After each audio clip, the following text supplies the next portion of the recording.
उत्तराखंड में उत्तरकाशी टनल में पाइप डालने वाली ऑगर मशीन का प्लेटफॉर्म टूटा, जिस कारण से 41 मजदूरों का रेस्क्यू में फिर से देरी हुई। रिपोर्ट देखिए।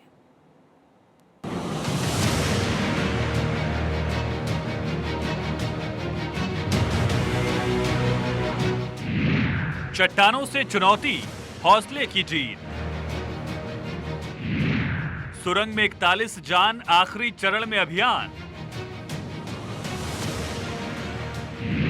हर बाधा की आपार, अब मजदूरों का इंतजार।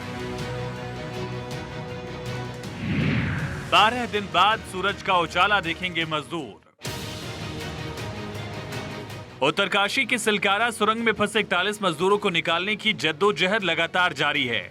12 दिन से मजदूर फंसे हैं। निकालने के लिए रेस्क्यू ऑपरेशन तेजी से चलाया जा रहा है। राहत बचाव काम लगभग आखिरी चरण में है।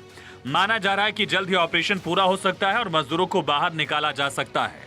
देखिए, इस काम के लिए जहां से भी हमको जो सहायता, जो एक्सपर्ट एडवाइस सुलभ हो सकती है, वो मंगाई गई है, मंगाई जा रही है। उसमें कहीं कोई कमी नहीं है और सहयोग हमें पूरा मिल रहा है, क्योंकि बड़ी संस्थाएं हैं, उनके पास सहयोग देने के लिए बहुत कुछ साधन है और हमारे को उन्होंने साधन उपलब्ध कराया। मजदूरों को निकालने में बाधाएं आ रही हैं, लेकिन रेस्क्यू में जुटे अधिकारी एक एक कर बाधा को दूर कर रहे हैं। मुख्यमंत्री पुष्कर सिंह धामी उत्तरकाशी में कैंप किए हुए हैं, एक एक चीज पर नजर बनाए हुए हैं।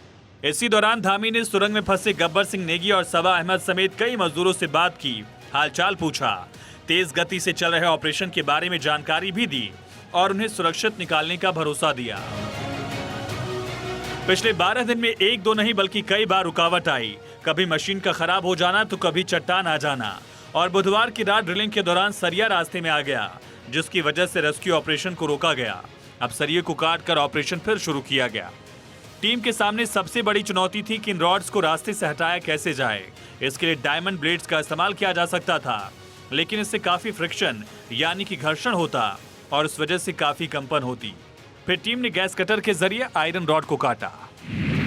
बुधवार की रात ड्रिलिंग के दौरान रास्ते में सरिया आया। सरिया काटने के लिए रेस्क्यू टीम सुरंग में घुसी।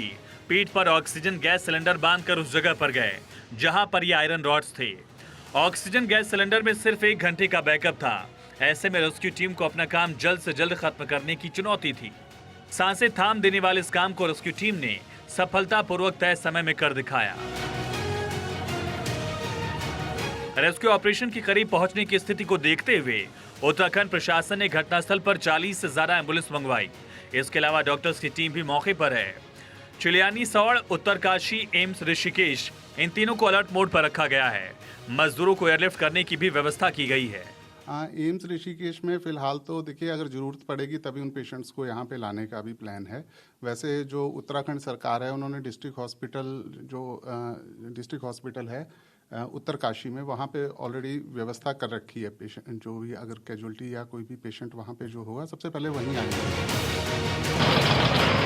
रेस्क्यू ऑपरेशन में जुटे अधिकारियों ने जल्द ही शुभ समाचार की बात कही। ऐसे में उम्मीद की जा रही कि जल्द ही सुरंग में फंसे मजदूर बाहर आ जाएंगे और इसके लिए राज्य से लेकर केंद्र सरकार ने पूरी ताकत लगा दी है। सिलकारा टनल में लगातार रेस्क्यू जारी है, लेकिन टाइम बैंड पर रेस्क्यू पूरा नहीं हो पा रहा है। चुनौतियां तमाम हैं और चुनौतियां ऐसी कि ऑगर मशीन को काम करना रोकना भी पड़ रहा है। ऐसे पत्थर और स्टील पाइप सामने आ रहे हैं जो चुनौतियों को बढ़ा रहे हैं। कहा यह भी जा रहा है कि विशेषज्ञ लगे हुए हैं, जल्द ही मजदूरों तक वो पहुंच जाएंगे और सकुशल उनको वापस निकाल लिया जाएगा। उनको परिजनों से जल्द ही मुलाकात होगी। फिलहाल सभी की नज़रें इस सिलकारा टनल पर टिकी हैं, रेस्क्यू ऑपरेशन पर टिकी हैं। ये ऑपरेशन कब खत्म होगा, हालांकि उम्मीद पर ही दुनिया कायम है। कैमरामैन कपिल सोलंकी के साथ मैं अक्षय राय, भारत 24, सिलकारा टनल, उत्तरकाशी।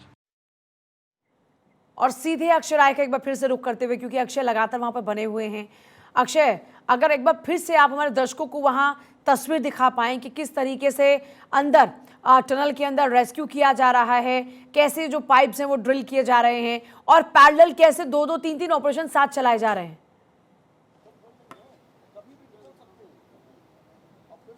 बिल्कुल पूजा, सबसे बड़ी बात यह है कि इस समय चुनौतियों का अंबार है, लेकिन चुनौतियों से निपटने की हर संभव कोशिश यहाँ का स्थानीय प्रशासन, यहाँ के जो विशेषज्ञ हैं वो सभी लगे हुए हैं।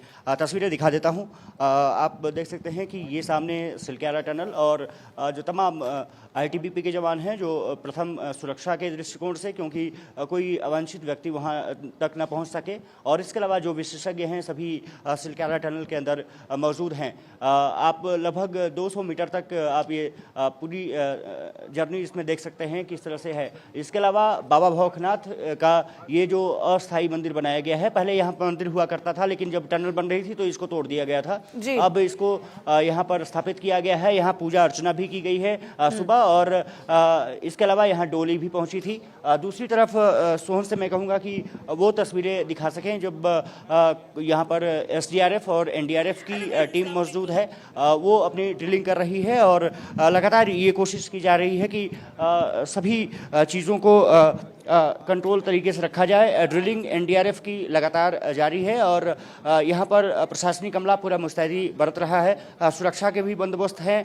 लगभग 100 मीटर के आसपास का जो सर्किल है वो पूरी तरह से घेरा कर दिया गया है, वहाँ से किसी का मूवमेंट नहीं हो सकता। तो साफ तौर पर है कि प्रशासन अब अंतिम चरण में ये मान के चल रहा है कि पूरा रेस्क्यू ऑपरेशन है। ये उम्मीद जताई जा रही है कि शाम के वक्त कभी भी ऑपरेशन खत्म किया जा सकता है। और सबसे बड़ी बात ये है कि अभी 10 मीटर के आसपास ड्रिलिंग होनी है। वो 10 मीटर में अब जो जियोलॉजिकल सर्वे किया गया है, जो इंडोस्कोपिक कैमरे भेजे गए हैं, उससे ये पता चल रहा है कि अब चट्टाने और स्टील पाइप रास्ते में नहीं नजर आ रहे हैं। तो ये एक सुखद संकेत है। दूसरी चीज़ है कि अगर ये 5 मीटर जो काफ़ी महत्वपूर्ण होने जा रहा है, अगर 5 मीटर इंसर्ट पाइप कर लिया गया तो फिर अगला जो लगभग 6 मीटर 5 मीटर का जो डिस्टेंस होगी वो काफ़ी इम्पोर्टेंट रहेगी। लेकिन वो मिट्टी क्योंकि भुरभुरी है तो आसानी से इंसर्ट किया जा सकता है। जी बहुत शुक्रिया अभी फिलहाल आपका पूरी जानकारी के लिए अक्षय।